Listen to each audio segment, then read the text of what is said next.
Hi, my name's Phil. I like talking about politics. In this video, I'd like to discuss the concerns that scientists and healthcare leaders in particular have expressed in terms of the consequences of easing the lockdown more quickly and more deeply than any experts thinks is good for us. But first, if you'd like to be notified of daily news and politics, then please subscribe to the channel and click the bell notification icon.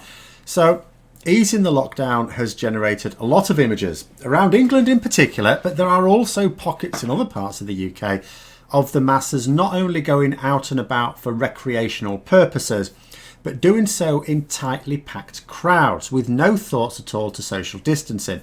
We can understand it on the part of those who have to go to work. Obviously, you've got to get on public transport at times.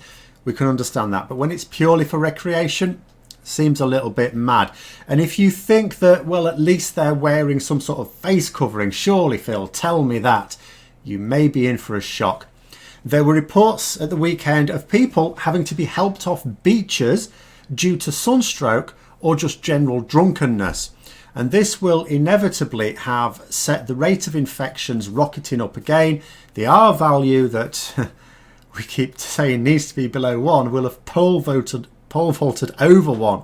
I mean, that's very likely to have happened already, and that's obvious. That's already on people's minds. But there are a number of other consequences of this self-destructive behaviour that are not necessarily less obvious, but are not being talked about as much. They're not on people's minds as much because it only affects so much of the population, but is nonetheless very serious. So the first consequence that's preying on the minds of healthcare bosses right now. Remember that PPE shortage we had? Well, the past tense is not really appropriate because it never went away. It just became less prominent in the headlines due to a combination of some movement in the right direction for the government, months too late of course, and more horrendous acts being committed by Boris Johnson's cabal that vied for position amongst the headlines.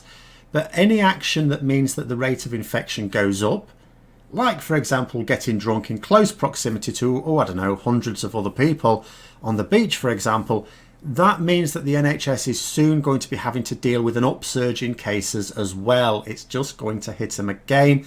And it has to be borne in mind, and I've said this in the past, but I need to reiterate here. What we're being told in the NHS is a lot of people working in the NHS, working in healthcare in general, but we focus on the NHS, have had to really put in a shift. They have been going above and beyond, and you can only sustain that level of energy in your job for so long. You get burnt out. So this second wave hitting will hit out an absolutely exhausted, completely knackered workforce who will not be able to deal with it as effectively as they did before. And it was not effectively dealt with before because they were not given the resources they needed. And that is, of course, going to put intolerable pressure back on, amongst other things, PPE stocks. In other words, they don't think we've heard the last of reports of hospitals actually running out of essential PPE again. And it's not even like hospitals can plan for themselves and increase their own private stockpiles for that sudden surge in demand, because hospitals have been banned from ordering more than certain numbers of critical care products due to the ongoing national shortages that have never gone away. But it wasn't just the consequences of easing the lockdown too early that concerned healthcare leaders as well. Just telling them, the fact that the government haven't even told them what they were going to do before they did it was of minor concern as well. So one aspect of the government's anti-lockdown policy this week was to tell shielded people, very late on, vulnerable people, that they could also go out. I mean, we weren't expecting this, even though all last week we were expecting the government to announce the easing of the lockdown. Not to this extent. The policy was announced, I think it was on Saturday, by the Health Secretary, Matt Hancock. Now, the problem was, well, apart from the obvious problem, is that he didn't bother to tell healthcare providers, even the most senior people in public care England, and they weren't told about this policy. This policy that is now massively increasing the risk to the most vulnerable of becoming seriously ill. The first they knew about it is when they heard it on the telly along with the rest of us. And then I cast my mind back just a day or two before when Rishi Sunak, the Chancellor, announced that the government was keeping the scientists fully informed of their actions. Now, at the time, That itself was a notable turnaround in policy, because before then they had been saying that ministers were following the science. In other words, the scientists were advising a thing and the government going, right, okay, that's what we'll do. We knew that wasn't the case, but that's what the government tried saying. Here it was changing. Here the government aren't even pretending to follow the science, because they said, no, we're telling the scientists what we're doing. So the scientists aren't telling you what to do. You're telling them what you're going to do. Great, nice one. But it seems not. It seems even that wasn't true. Because when the head of Public Care England had no idea of this policy announcement for shielding citizens until it was made, and naturally that means, of course, there was no time for them to work to prepare on advice, for example, for people who had questions, or to prepare for the inevitable increase in the number who will now become critically ill as a result of this. Not that that was the only time when people who needed to know weren't told about a new policy. Last week, when Boris Johnson announced in one of his rare public appearances that dentists would be reopening as well. I mean, well, great. The only problem was that basically the whole dental profession turned around as one and went, are we? Thanks for telling us. We didn't know this. The British Medical Journal has also been scathing about the way this lockdown is now being handled. Not that they were particularly impressed with the handling of any part of this pandemic to date. The editor wrote a piece at the weekend. I'll read out a few phrases for you.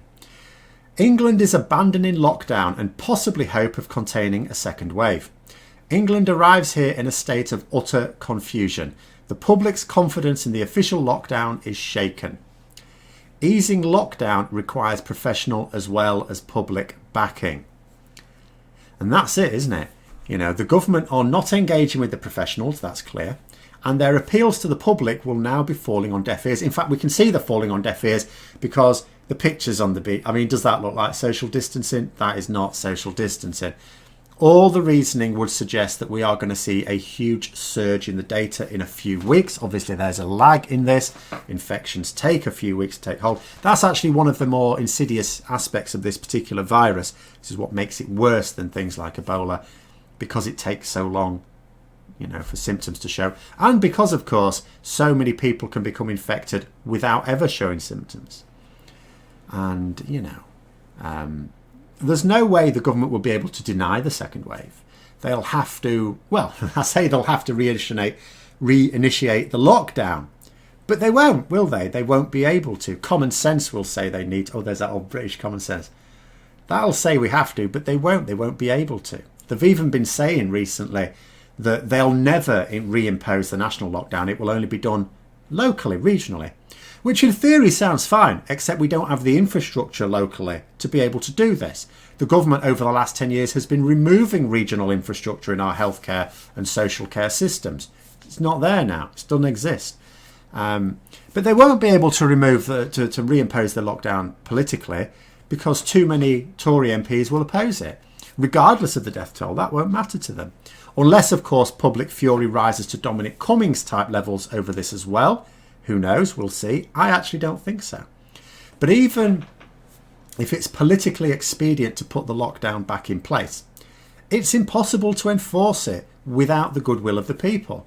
And that is surely now impossible with the current government because they've lost the public's trust. And don't imagine that the Tories will sack their front bench and put a new one in place just because of that.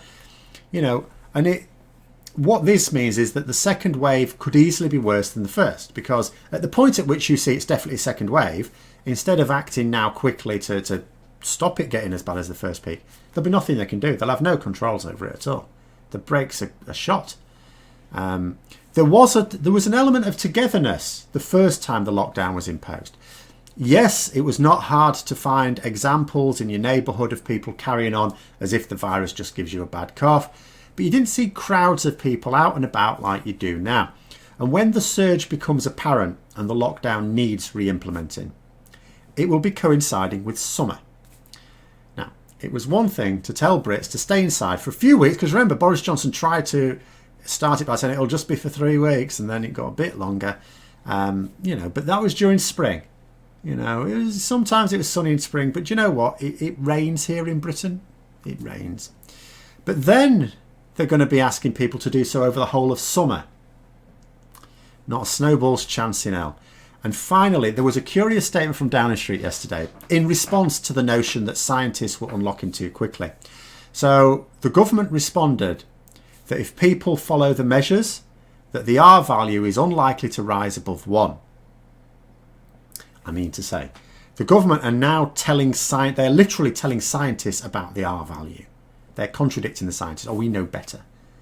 I bet if I were to be allowed to question any government minister, and I wouldn't, but if I were, anyway, I'll take anyone. I don't care.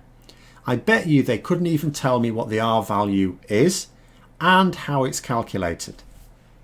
And yet they know better than their own scientific advisors and how it is affected by their policies. But anyway, there it is. Hope you found the video interesting. If you did, don't forget to click the like button. If you'd like to support the channel further, then please also click the Patreon link for details. And until next time, I'll see you later.